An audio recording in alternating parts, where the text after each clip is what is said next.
l'Église. Donc c'est 1 Timothée chapitre 4, versets 1 à 16.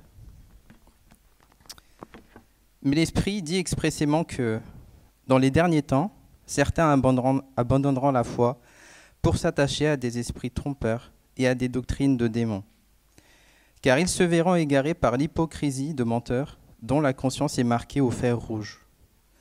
Ces gens-là interdisent de se marier et de consommer des aliments que Dieu a pourtant créés pour qu'ils soient pris avec reconnaissance par ceux qui sont croyants et qui ont connu la vérité.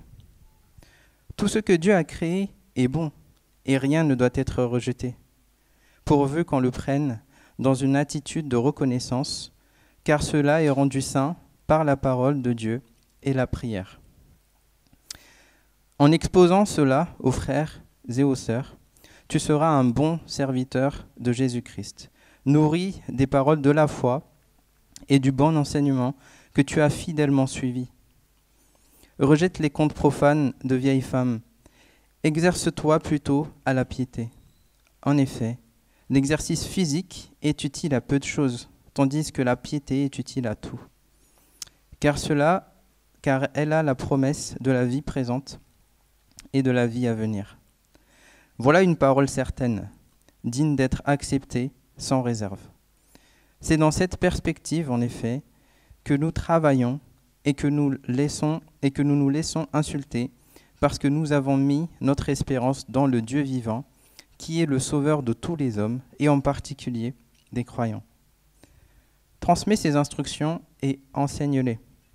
Que personne ne méprise ta jeunesse, mais sois un modèle pour les croyants par tes paroles, ta conduite, ton amour, ton esprit, ta foi, ta pureté.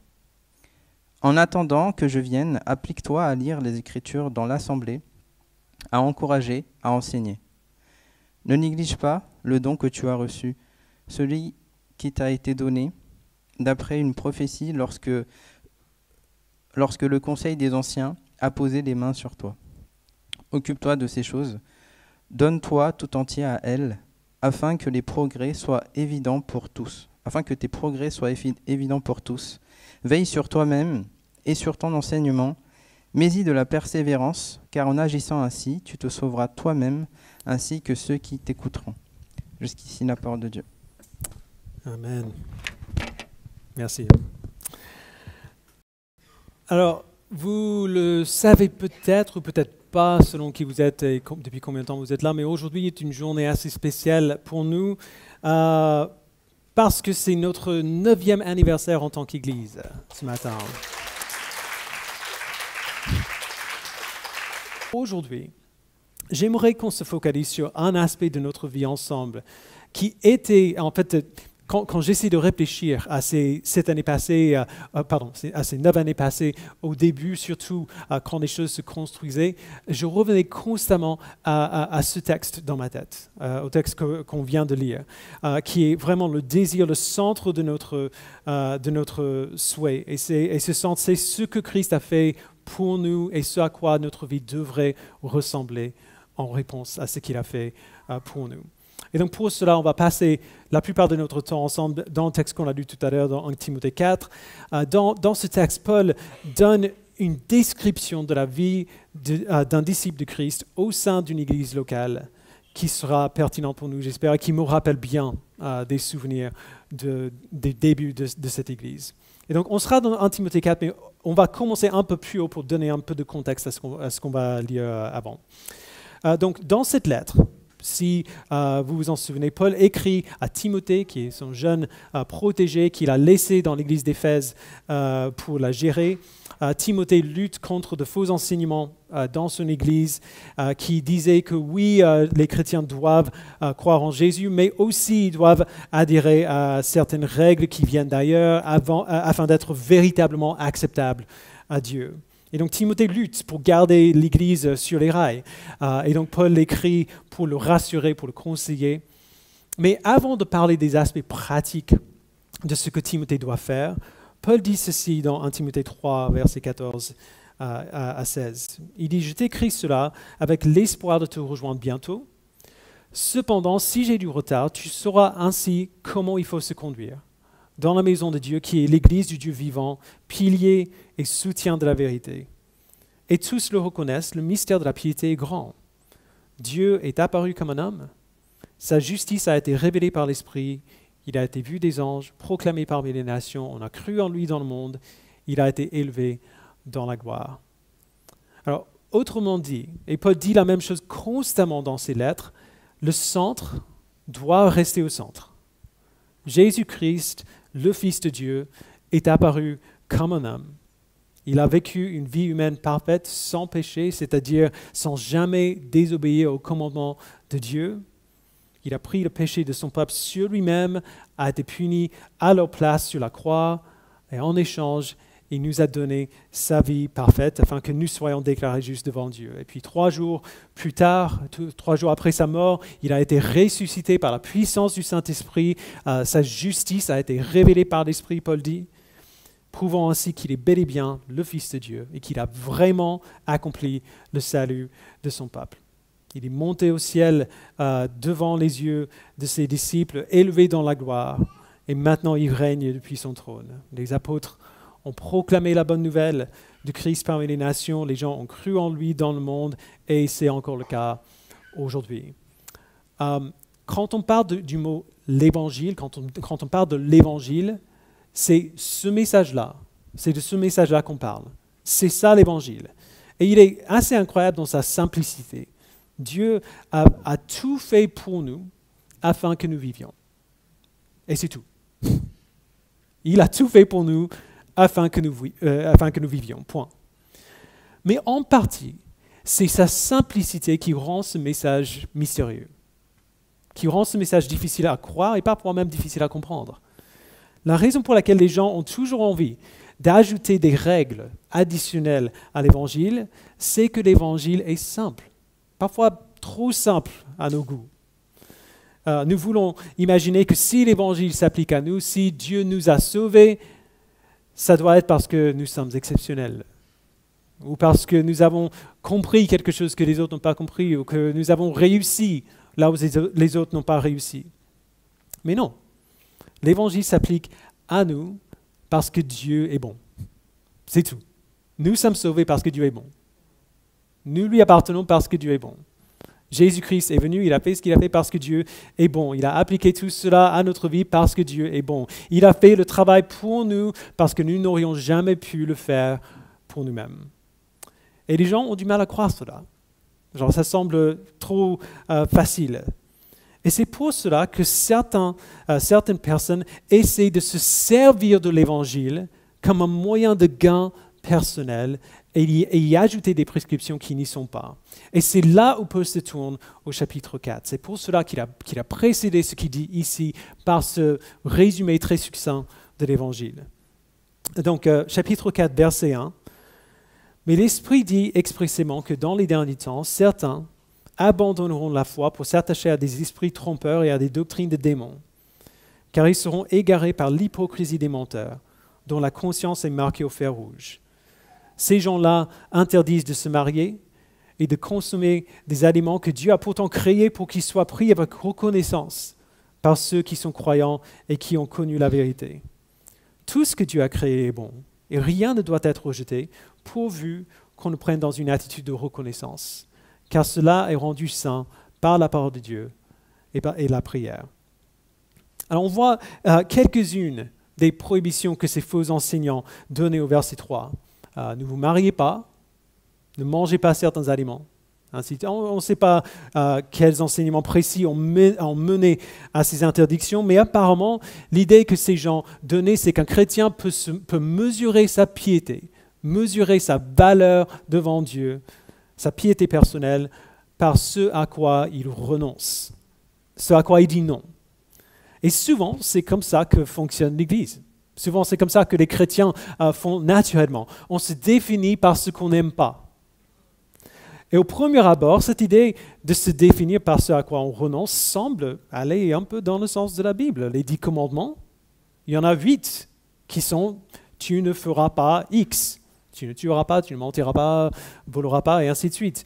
On lit un autre exemple dans la première lettre de Jean, dans 1 Jean 2,15, « N'aimez pas le monde, ni ce qui est dans le monde. » Alors, on n'a pas le temps de parler de ce qu'il entend par le monde ici, mais quand on lit superficiellement, on dirait que Jean dit simplement que certaines choses sont bonnes et d'autres choses, des choses qui sont du monde, sont mauvaises, et c'est tout. Fais les bonnes choses, ne fais pas les mauvaises choses, ne participez pas à tout ce qui est mauvais, et c'est tout. Mais après, la vérité que Paul donne ici est quand même plus subtile que ça. Et Jean est plus subtil que ça aussi, pour que ce soit clair. Mais c'est comme ça qu'on le lit souvent. Mais Paul dit ici au verset 4 que tout ce que Dieu a créé est bon. Et rien ne doit être rejeté. Alors lequel c'est? Est-ce que le chrétien doit rejeter les choses du monde, c'est-à-dire les choses que Dieu a créées? Ou alors, est-ce qu'on doit les prendre avec reconnaissance? C'est la tension dans laquelle nous vivons en tant que chrétiens. Il y a bel et bien des choses à rejeter qui ne plaisent pas à Dieu et qui nuisent à notre foi. Mais en même temps, tout ce que Dieu a créé est bon. Alors, comment faire la part des choses? Verset 4 encore, « Tout ce que Dieu a créé est bon, rien ne doit être rejeté, pourvu qu'on le prenne dans une attitude de reconnaissance. » Donc, voilà la première clé. Dieu ne crée rien de mauvais. Nous pouvons et nous devons être reconnaissants des bonnes choses qu'il nous a données. Alors, on peut lire ça et dire « super, bonne nouvelle » et prendre cette bonne nouvelle comme une excuse de faire tout ce qu'on veut. Parce que Dieu l'a créé, c'est bon. On peut faire ce qu'on veut parce que c'est bon. Alors, c'est une bonne nouvelle que tout ce que Dieu a créé est bon. Mais écoutons ce que Paul dit après. Verset 5, « Car cela est rendu saint par la parole de Dieu et la prière. » Tout ce que Dieu a créé est bon, rien ne doit être rejeté pourvu qu'on nous prenne dans une attitude de reconnaissance, car cela est rendu saint par la parole de Dieu et par la prière. Il y a deux principes au verset 5 qui nous aideront à déterminer comment nous réjouir de la création de Dieu avec reconnaissance. Et je vous promets, j'arrive au sujet des disciples. De la vie de disciple de Jésus-Christ, ça en fait partie. D'abord, Paul dit, cela est rendu saint par la parole de Dieu. Pour le dire autrement, nous nous réjouissons des choses que Dieu a créées en les faisant passer à travers le filtre de la parole de Dieu qui nous explique l'intention du Créateur pour ces choses qu'il a créées. Dans la Bible, Dieu nous dit comment il a créé la terre et comment il nous a créés en tant qu'êtres humains.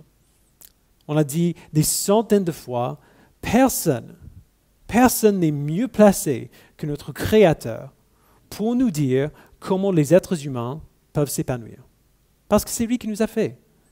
Qui est mieux placé pour savoir et pour dire comment une machine peut fonctionner au mieux que celui qui a inventé la machine? Qui est mieux placé que Dieu, notre Créateur, pour nous dire comment nous pouvons fonctionner du mieux possible? Si nous vivons nos vies selon ce que Dieu dit à notre sujet, nous nous épanouirons en lui. Si par contre nous essayons de résister à son intention pour nous, les choses se passent toujours mal. Le péché arrive lorsque nous prenons quelque chose qui est bon et que nous nous en servons d'une manière que Dieu n'a jamais prévue. Le deuxième principe concerne la prière. Cela est rendu saint par la parole de Dieu et la prière.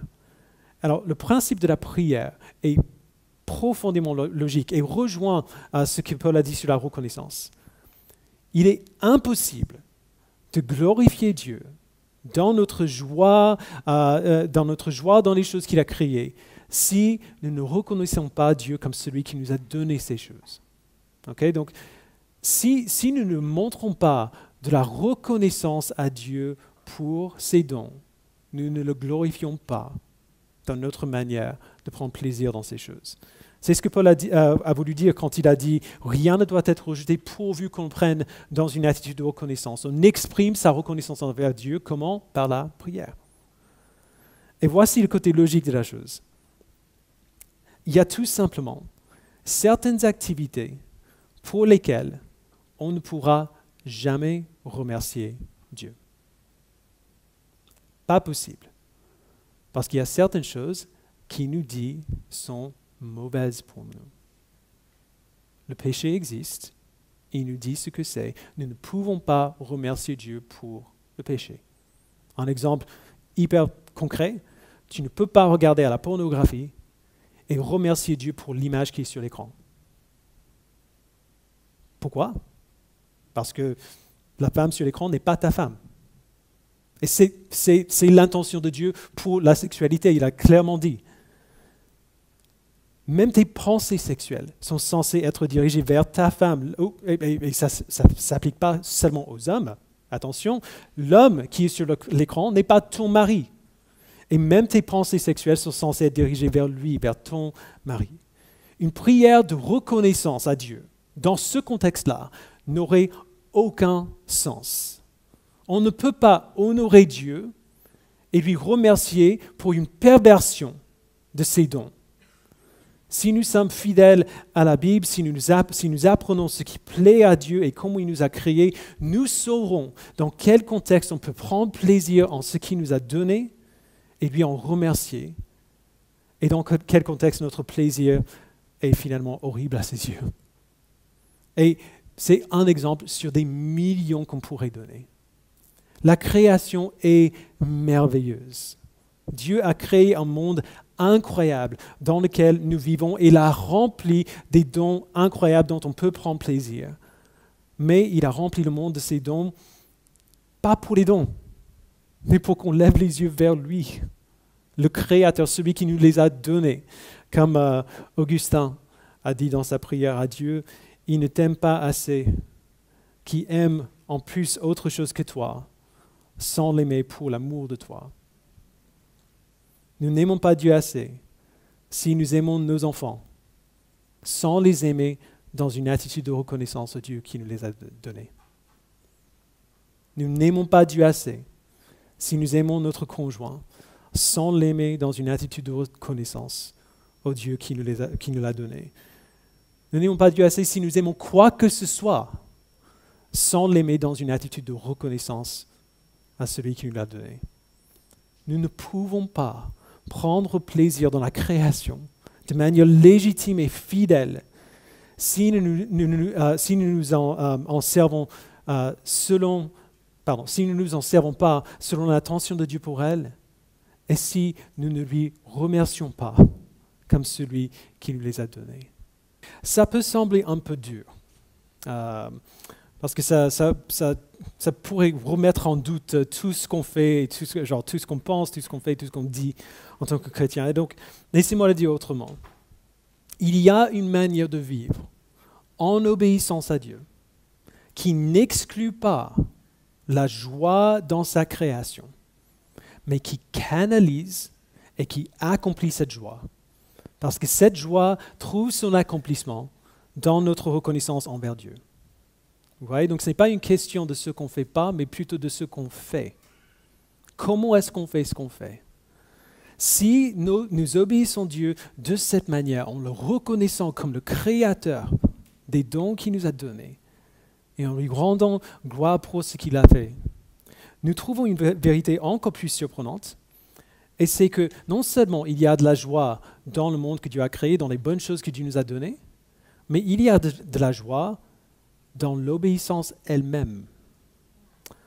Verset 6. En exposant cela aux frères et sœurs, tu seras un bon serviteur de Jésus-Christ, nourri des paroles de la foi et du bon enseignement que tu as fidèlement suivi. Rejette les contes profanes de vieilles femmes. Alors, une expression chargée, je préfère ce que dit la Semeur, rejette des récits absurdes et contraires à la foi. C'est ça que ça veut dire. Donc, Paul n'a rien contre des femmes âgées. Mais ce qu'il vient de dire à Timothée ici, d'encourager les autres à rejeter de faux enseignements, selon lesquels les choses que Dieu a créées ou les choses du monde, entre guillemets, sont forcément mauvaises, il revient en disant « rejette ces récits absurdes qui sont contraires à la foi ». Dans le contexte de ce passage, ces récits sont des enseignements qui disent que c'est en s'abstenant des choses que Dieu a créées qu'on pourra se rendre acceptable à Dieu. Alors dans ce qui suit, Paul donne l'antithèse, le contraire de ces enseignements, et il va plus loin encore. Deuxième moitié du verset 7, il dit « Exerce-toi plutôt à la piété.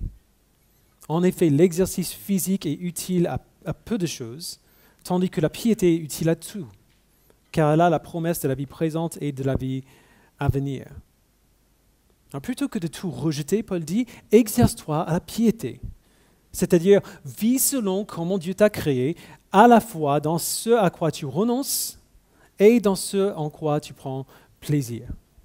La piété, notre exercice de notre obéissance à Dieu.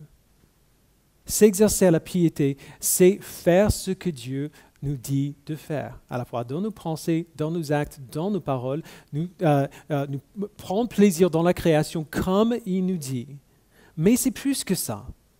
S'exercer à la piété ne se limite pas à prendre plaisir en ces dons de Dieu de manière appropriée. Il va plus loin, verset 9. Il dit, voilà une parole certaine, digne d'être acceptée sans réserve. C'est dans cette perspective, en effet, que nous travaillons et que nous nous laissons insulter, parce que nous avons mis notre espérance dans le Dieu vivant qui est le sauveur de tous les hommes, et en particulier des croyants. Transmis ces instructions et enseigne-les, que personne ne méprise ta jeunesse. Mais sois un modèle pour les croyants par tes paroles, ta conduite, ton amour, ton esprit, ta foi, ta pureté. En attendant que je vienne, applique-toi à lire les Écritures dans l'Assemblée, à encourager, à enseigner. Ne néglige pas le don que tu as reçu, celui qui t'a été donné d'après une prophétie lorsque le Conseil des Anciens a posé les mains sur toi. Occupe-toi de ces choses, donne-toi tout entier à elles, afin que tes progrès soient évidents pour tous. Veille sur toi-même et sur ton enseignement, mets-y de la persévérance, car en agissant ainsi, tu te sauveras toi-même ainsi que ceux qui t'écoutent. Alors, avant d'aller plus loin, j'ai besoin de dire quelque chose. Je ne veux pas trop m'attarder sur la fin du verset 10, parce que ce n'est pas le but de ce que Paul dit ici, mais ça peut être compliqué. Je sais que certains groupes de co en ont parlé cette semaine. Paul dit, c'est dans cette perspective, en effet, que nous travaillons et que nous nous laissons insulter, parce que nous avons mis notre espérance dans le Dieu vivant, qui est le sauveur de tous les hommes, et en particulier des croyants.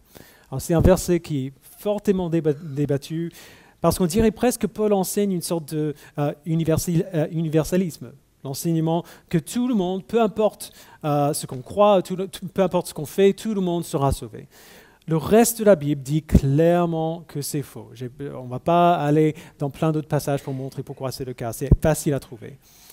Alors, qu'est-ce que Paul veut dire du coup ici ? Il y a plusieurs possibilités d'interprétation légitime, mais je pense que ce qu'il veut dire est relativement simple. Jésus-Christ, le Dieu vivant, est le Sauveur qui est offert à tous les hommes dans l'Évangile, mais tous ne le recevront pas. Pour le dire autrement, quand on prêche l'Évangile, on ne choisit pas à qui on prêche. On ne vous donne pas, quand vous êtes entré ici ce matin, on ne vous a pas donné de formulaire à remplir pour savoir que si vous étiez éligible pour entendre la bonne nouvelle de Jésus-Christ ce matin. Alors, on prêche à tout le monde. On dit la même chose à tout le monde. Jésus-Christ est le Sauveur qui est mort pour nous sauver de notre péché. C'est tout. On dit la même chose à tout le monde. Et si nous croyons en lui, il nous sauve réellement de notre péché. Mais son salut n'est que pour ceux qui croient en lui. Et c'est ça que Paul dit. Le Sauveur qui est offert à tous les hommes, mais le Sauveur qui est le Sauveur, en particulier des croyants. Mais encore, ce n'est pas son message principal ici. Son but, c'est de montrer comment fonctionne cet exercice de la piété. Comme il dit au verset 7. Et cet exercice de la piété, quand il dit à Timothée, exerce-toi plutôt à la piété, cet exercice fonctionne par l'Évangile, par la bonne nouvelle. Quand Paul dit à Timothée de veiller sur lui-même et sur son enseignement, quel est cet enseignement ? C'est l'Évangile. C'est la bonne nouvelle, que Christ a vécu la vie qu'on aurait dû vivre, qu'il a pris sur lui-même notre péché, qu'il a été puni pour ses péchés à notre place et nous a donné sa justice parfaite pour que quand nous tenons devant Dieu, il ne voit plus du tout notre péché, mais seulement la perfection, la justice de son Fils. La raison pour laquelle ces faux enseignants étaient si dangereux, C'est parce qu'ils enseignaient que ce que nous faisons, c'est ça qui nous rend acceptables à Dieu. Alors que la seule chose qui nous rend acceptables à Dieu, la seule chose qui nous rend acceptables à Dieu, c'est ce que lui, il a fait. La vie parfaite de Jésus vécue pour nous et sa mort sur la croix pour nos péchés. L'œuvre de Christ a déjà été accomplie pour nous. Il n'y a rien que nous pouvons faire pour ajouter à ce qu'il a fait, ni pour soustraire à ce qu'il a fait. Nous n'avons besoin de rien d'autre pour que Dieu nous accepte, pour qu'il nous approuve, pour qu'il nous sauve, pour qu'il nous déclare justes, aussi parfaits que son Fils. C'est fou, mais c'est comme ça. Et c'est la connaissance de cette bonne nouvelle qui va nous pousser, forcément, qui va nous pousser à poursuivre la sainteté, qui va nous pousser à obéir à notre Dieu. C'est dans cette perspective, en effet, que nous travaillons et que nous nous laissons insulter même parce que nous avons mis notre espérance dans le Dieu vivant. Autrement dit, quand on est transformé par la puissance de l'Esprit, nous verrons tous les domaines de notre vie à travers le filtre d'où nous allons, quelle est notre espérance. On saura qu'on n'est plus qui nous étions. Nous ne sommes plus chez nous, entre guillemets, sur cette terre. Nous ne poursuivons plus les mêmes choses, nous ne désirons plus les mêmes choses. Alors nous travaillerons, nous nous laisserons même insulter, non pas pour nous assurer que nous sommes sauvés, mais puisqu'on sait qu'on est déjà sauvés. Un pommier n'a pas besoin de faire des efforts pour produire des pommes. Un produit produit des pommes parce que c'est un pommier. Nous ne nous appartenons plus. On a été adoptés dans la famille la plus glorieuse, la plus merveilleuse qu'on peut imaginer et on chemine avec nos frères et sœurs en Christ vers une destination infiniment précieuse. Là où nous verrons le Dieu parfaitement glorieux dans toute sa splendeur et serons capables de prendre plaisir en lui pour toujours de manière parfaite. Et du coup, si c'est ça notre espérance, si c'est ça qui nous attend, nous voulons que tout cela commence maintenant. Nous ne voulons pas attendre. Nous voulons, même si on ne peut pas avoir le plein accomplissement de cette promesse aujourd'hui, on veut l'avant-goût. On veut que ça commence maintenant. On sait qu'on prendra plaisir en Dieu pour toujours, alors on veut prendre plaisir en lui dès maintenant. De manière imparfaite, certainement, de manière pas totalement complète, certainement, mais comme on peut, avec l'aide de son esprit, dès qu'on peut. Mais nous savons aussi que nous ne pourrons pas vraiment prendre plaisir en lui si nous nous servons des bons dons qu'il nous a donnés de manière tordue. Alors nous travaillons dur pour rejeter ce qui ne plaît pas à Dieu et pour poursuivre ce qui lui plaît. Imagine que tu es en route vers un restaurant 5 étoiles pour manger le meilleur repas de ta vie. Alors tu sais ce qui est sur le menu de la soirée. Tu sais ce qui t'attend. C'est le repas le plus somptueux, ce que tout le monde veut manger. Et dans la voiture, tu as la dalle. Tu as vraiment faim parce que tu n'as pas mangé de la journée. Tu attends ça depuis hier. Ton ventre commence à faire du bruit. Tu sais que dans le restaurant, il va falloir attendre un petit peu. Il va falloir trouver une place pour se garer. Voilà, ça va être un peu de temps encore. Ton ventre commence à gargouiller et tu sais, en fait, il y a un truc qui vient à ton esprit. Tu sais que dans ton sac à main, dans ton sac à dos, tu as 3 Snickers. Alors, c'est mon préféré. Remplacer Snickers par ce que vous aimez. Merci. Ton ami est à côté. Il fait la route avec toi. Il te voit avec les Snickers. Tu vois en train de faire ça. Et il te dit, mais non, ne mange pas ça. Fais pas ça. Pourquoi ton ami serait aussi méchant de te dire de ne pas manger un Snickers alors que tu as la dalle, alors que tu as vraiment faim? Parce que si tu manges ça, on te proposera ce repas incroyable et tu n'en auras pas envie parce que tu n'auras plus faim. Le sneaker, ça cale. L'instruction de ne pas manger les sneakers n'est pas une restriction, mais une invitation. Prive-toi d'un petit plaisir insignifiant maintenant pour pouvoir bénéficier d'un plaisir encore plus grand. Le plaisir de ce repas incroyable qui t'attend et le plaisir de l'avant-goût de ce repas dès maintenant. C'est dur, oui c'est dur, mais cela en vaut la peine. Ton espérance n'est pas en ces plaisirs temporaires, mais en Dieu. Alors te priver des plaisirs du péché qui t'empêcheront de prendre bien plus plaisir en lui, ça vaut très largement le coup. Et puis, et voici pourquoi je voulais en parler aujourd'hui. Après cela, Paul dit à Timothée, non seulement de vivre comme ça lui-même, mais de montrer aux autres à quoi ressemble une vie vécue dans cette espérance-là. Verset 12, que personne ne méprise ta jeunesse, mais sois un modèle pour les croyants, par tes paroles, ta conduite, ton amour, ton esprit, ta foi, ta pureté. Montre-leur que se priver des plaisirs insignifiants de ce monde n'est pas seulement agréable à Dieu, mais véritablement meilleur. Montre-leur que prendre plaisir dans les bonnes choses que Dieu nous a données de la bonne manière est véritablement meilleur. Montre-leur que le Créateur sait de quoi il parle quand il nous dit comment nous réjouir de sa création. Montre-leur ce à quoi ressemble la vie de quelqu'un qui se sait libéré par l'œuvre de Jésus-Christ à la croix. Montre-leur par ta vie, jeune Timothée, que la liberté que Dieu nous donne nous permet de vivre une vie qui non seulement plaît à Dieu, mais qui est infiniment plus désirable pour toi.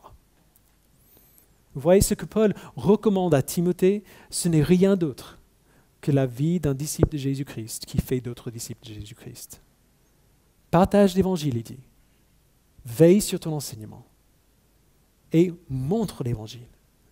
Modèle l'Évangile pour les autres en parole, en conduite, en amour, en foi et en pureté.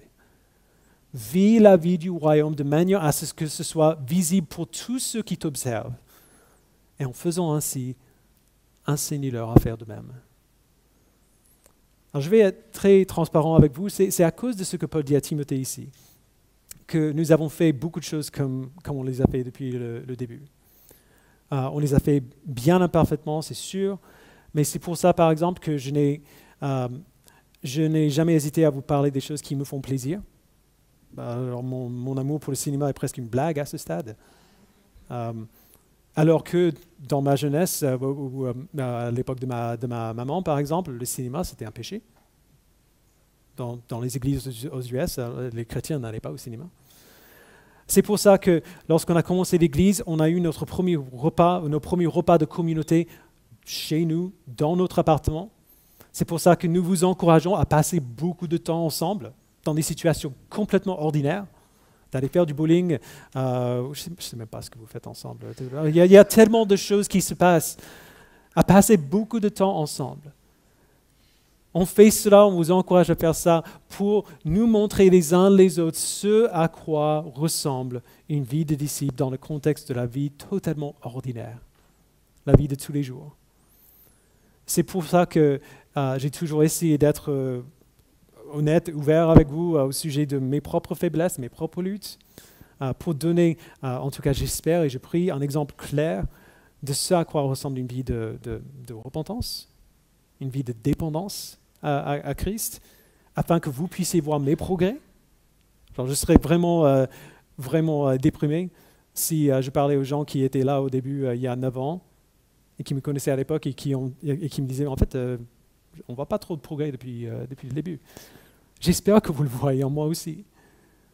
Et c'est pour ça qu'on a toujours essayé de rendre très très clair la place centrale de la parole de Dieu dans la prédication et dans comment nous vivons la vie de l'Église. Ce sont des efforts conscients de faire pour vous ce que Paul dit à Timothée de faire pour son Église, afin que vous puissiez apprendre à faire de même afin que vous puissiez enseigner aux autres à faire de même. Transmets ces instructions, il dit enseignez-les, enseignez l'Évangile. Que personne ne méprise ta jeunesse, mais sois un modèle pour les croyants par tes paroles, ta conduite, ton amour, ton esprit, ta foi, ta pureté. Ta jeunesse ne t'empêche pas d'être un modèle pour les autres, même ceux qui sont plus âgés. Verset 15, occupe-toi de ces choses, donne-toi tout entier à elles, afin que tes progrès soient évidents pour tous. Montre-leur ce à quoi ressemble être un disciple de Jésus-Christ. Mais-y de la persévérance. Ça va être dur, mais travaille dur. Car en agissant ainsi, tu te sauveras toi-même ainsi que ceux qui t'écoutent. Alors j'espère que vous voyez la complexité ici. On est beaucoup plus à l'aise quand les règles sont absolument noires et blancs. Quand j'étais jeune, dans les années 80-90 aux US, c'était l'alcool est mauvais, le sexe est mauvais, la cigarette est mauvaise, la musique non chrétienne. On avait l'impression que si on faisait certaines choses et on ne faisait pas d'autres, on allait bien. On cochait les bonnes cases, c'est fait. Alors peu importe s'il y avait d'autres choses dans notre vie qui étaient horribles aux yeux de Dieu, comme l'orgueil par exemple, il n'y a personne qui parlait de ça. Tant que l'on ne parlait pas, c'est pas grave. On a coché les bonnes cases, on a fait ce qu'il fallait. Ça ne marche pas comme ça. La vie, la mort et la résurrection de Christ pour nous ont tout changé. Elles ont changé tout en nous dans nos interactions avec le monde qui nous entoure. Christ a ouvert pour nous tout un monde de joie et de reconnaissance dont nous voulons prendre plaisir. Puisqu'il est mort pour nous, nous voulons vivre. Nous ne voulons pas vivre des vies tristounettes où on ne peut rien faire du monde, dans le monde dans lequel nous vivons, que Dieu a créé. Nous voulons vivre, puisque Christ est mort pour nous. Il n'y a personne qui soit mieux placé que notre Créateur pour nous dire comment nous pouvons vivre. Comment nous pouvons pas juste survivre, mais vivre. Mais savoir comment vivre, savoir ce à quoi ressemble la vie que Dieu a prévue pour nous, ça peut être difficile. Ça peut être compliqué.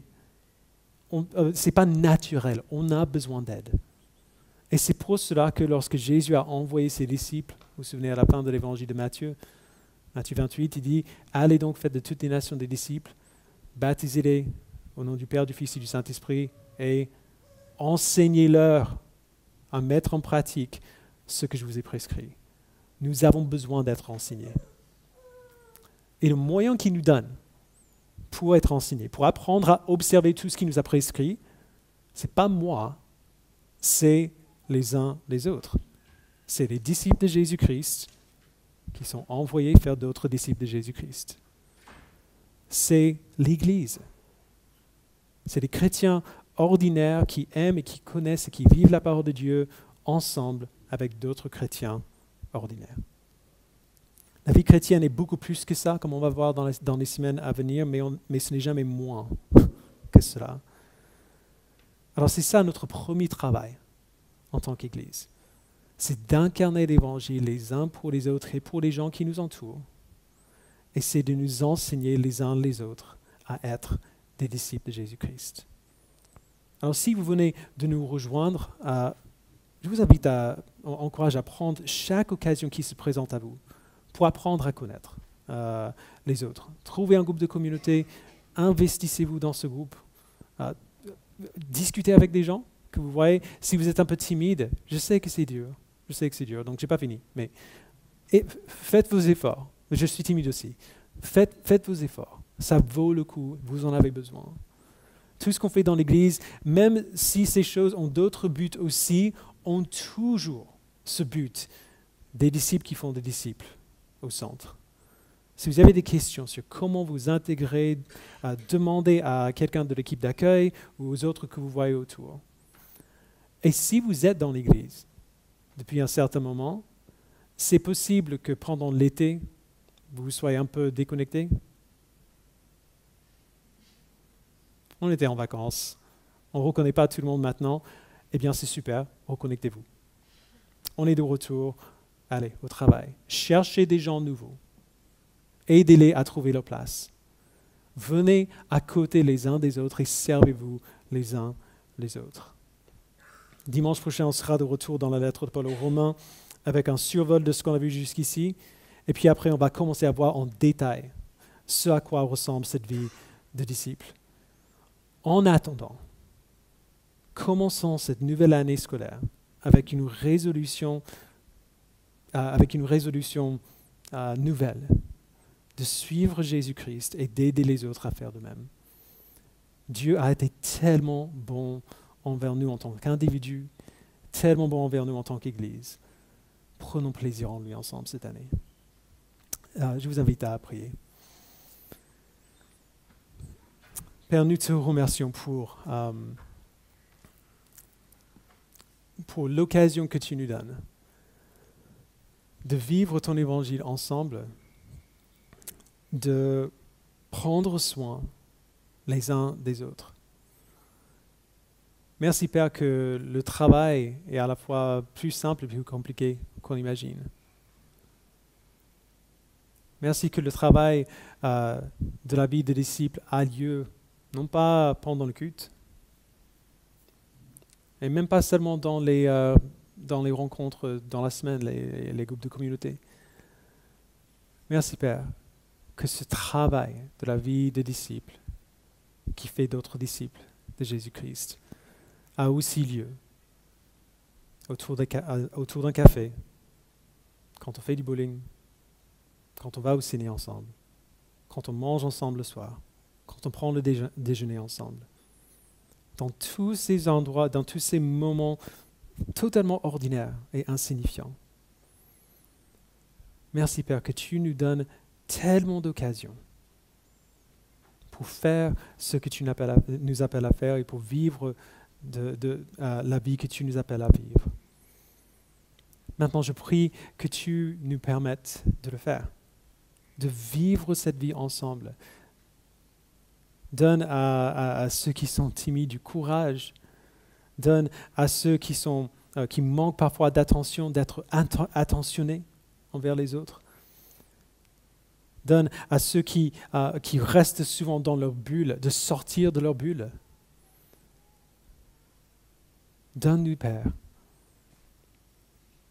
un nouveau fardeau pour les frères et sœurs qui nous entourent et pour les personnes qui nous entourent, qui ne sont pas encore nos frères et sœurs, mais qui le seront peut-être demain.